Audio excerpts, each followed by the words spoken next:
যারা বাম হাতে আমল নামা পাবে, আমল নামা পাওয়ার পরে কিয়ামতে কী অবস্থা করবে আল্লাহ তাআলা সেটাও কোরআনে সূরা হাক্কাকের ২৪ নম্বর আয়াত থেকে বলছেন। আল্লাহ তাআলা বলছেন, ওয়া আম্মা মান উতিয়া কিতাবাহু বিশিমালিহি ফায়াকুলু ইয়া লাইতানি লাম উতা কিতাবিয়া।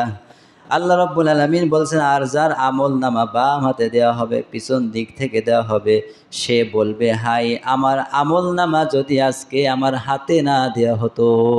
এরকম আফসোস করবে, আমার আমল নামা কিয়ামতে যদি আজকে আমার হাতে না দেওয়া হতো, আদেও যদি আমার হিসাব না হতো, তাহলে অবশ্যই অবশ্যই ভালো হতো।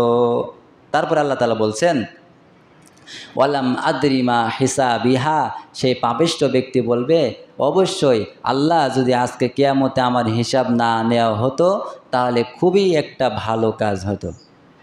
সে যদি হিসাব নেয়, পাপিষ্ঠ মানুষের আল্লাহ যদি হিসাব নেয়, তাহলে পাপিষ্ঠ তো ভালো করেই জানে, চোর তো ভালো করেই জানে যদি ইসলামী রাষ্ট্র কায়েম হয় আমার আর চুরি করা হবে না। ডাকাত তো ভালো করেই জানে, চাঁদাবাজ তো ভালো করেই জানে যদি এই সমাজে ইসলাম প্রতিষ্ঠা হয় তাহলে আমার আর চাঁদাবাজি করে খাওয়ার লাইন থাকবে না। যারা দেখবেন দিনে একরকম রাতে আর এক রকম আছে, কিন্তু এখানে আছে কি জানি নে, দিনের চরিত্র একরকম, রাতের চরিত্র আর এক রকম। বউ থিয়ে অন্যের ঘরে ওঠে এরকম মানুষ নেই? আছে, বলেন আছে? নিজের বউ ঘরে থিয়ে অন্যের বউর কাছে যায়, আছে না এরকম? তাহলে ও ভালো করেই জানে যদি ইসলামী সমাজ রাষ্ট্র কায়েম হয় তাহলে আমার এই কাজ করা যাবে না, ও তো পাথর মেরে মেরে ফেলে দেওয়া হবে, ও ভালো করেই জানে। তো কথা তো তাই।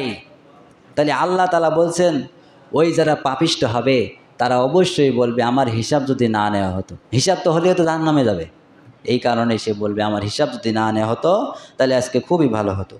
আল্লাহ তাআলা পরবর্তীতে বলছে, ইয়া লাইতাহা কানাতিল কাদিয়া মা আগনা আন্নি মালিয়া।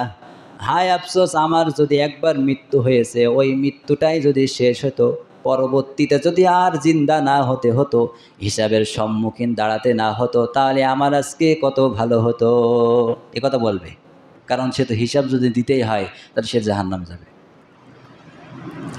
তারপর আল্লাহ তাআলা বলছেন, মা আগনা আন্নি মালিয়া, হায় আমার অর্থ সম্পদ দুনিয়াতে কম ছিল না, অনেক টাকা পয়সা অর্থ সম্পদ ছিল। আজকে কিয়ামতের ময়দানে অর্থ সম্পদের দ্বারা আমি আজকে কোনো মাপ পাওয়ার আশা পাই না। দুনিয়াতে দেখবেন যদি কোনো বিপদ আপদে পড়া হয়, চাকরি যদি না হয়, ঘুষ দিয়ে চাকরি হয়, তো অর্থ সম্পদের দ্বারা দুনিয়াতে অনেক এই যে পাপ থেকে বাঁচা যায়। যেমন আপনি একটা নিকৃষ্ট কাজ করে ফেলেছেন, টাকা এমন দিয়ে দিলেন, সে কথা মুখে আনলে না, সে বিচারের কথা মুখে আনবে না। মানে দুনিয়াতে নিকৃষ্ট কাজ থেকে আপনি টাকা পয়সা সম্পদের দ্বারা বেঁচে যান, কিন্তু কিয়ামতের ময়দানে অর্থ সম্পদের দ্বারা কি আল্লাহ তাআলা বিচার নিকাশ কি পাল্টে দেবে নাকি? সমাজে দেখবেন বিচার হয়, বিচার তো আগেও হতো, দেখেছি গ্রামে গ্রামে বিচারের গায়ে আগে টাকা মেরে দিত, 50,000, 10,000, 20,000, 1,00,000 টাকা মেরে দেয়, বিচারে যেয়ে দেখে বিচার উল্টে গেছে। আর হয়নি, এমন হয়নি বলেন? বিচার একদম অপর পিঠ উল্টে গেছে। তো এইরকম আশা করা কিয়ামতে যাবে না যে টাকা পয়সা আছে বিদায়, যে আমার 80 বিঘে জমি আছে, 10-20 বিঘে, কিয়ামতে হয়তো আল্লাহর বলবো, আল্লাহ আমার যা আছে অর্ধেক নিয়ে নাও, আমার হিসাব একটু সহজ করো। এই জন্য আল্লাহ তাআলা বলছে, মা আগনা আন্নি মালিয়া, এই সমস্ত মানুষ যদি চিন্তা ভাবনা করে আমার যদি অর্থ সম্পদে কিছু একটা হয়, কিন্তু না, অর্থ সম্পদ কিয়ামতের ময়দানে কোনো আমাদের কাজে লাগবে না। তারপরে আল্লাহ তাআলা বলছেন, হালাকা আন্নি সুলতানিয়া, হায় আফসোস, দুনিয়াতে তো আমার কত ক্ষমতা ছিল, কত দাপট ছিল, আমার দাপটে মানুষ ঘরে ঘুমাতে পারতো না, এমন দিন মানুষ পার করেছে কি করে নাই? করেনি বলেন? দাপটে ঘরে ঘুমানো যায় না, বা ভাতের থাল থেকে উঠে যেতে হয়েছে, এমন সময় আমাদের পার করতে হয়েছে, হয়নি বলেন? হয়েছে। কী দাপট!